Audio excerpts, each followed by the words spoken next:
take my son from me. Never!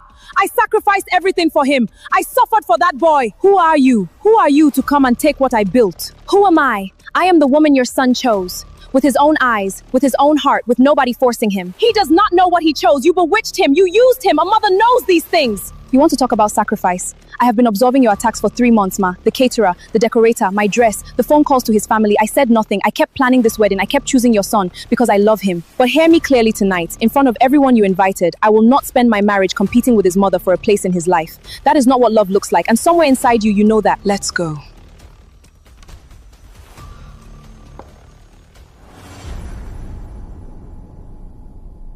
Now, before we go any further, you need to understand something about this woman.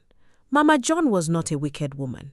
She was a good woman who loved too much in one direction for 26 years and did not see what the loving was becoming. She raised that boy alone. She ate once a day so he could eat twice. She refused every man who came after his father. And when he finally found someone, she could not tell the difference between losing him and letting him go. This is where it all started. This is not a story about a wicked woman. Wicked women are easy. You see them coming, you know what they want, you protect yourself accordingly. This is a story about a good woman who loved too much in one direction and did not notice for many years what the loving was becoming. Everybody in Ajegole called her Mama John.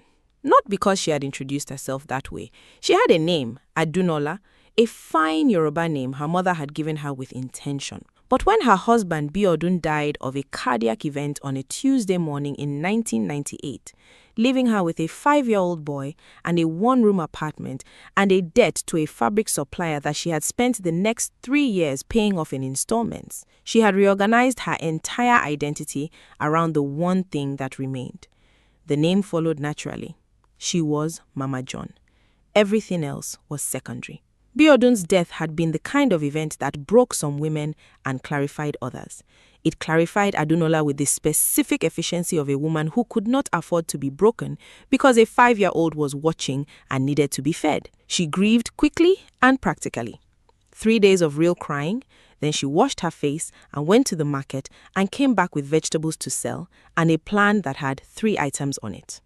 Feed John, educate John, make John into something his father would have recognized. She sold vegetables in the morning, cooked food for construction workers in the afternoon, washed clothes for a wealthy family in Surulere on weekends. There were months she ate once a day so John could eat twice, and she did this without accounting it as sacrifice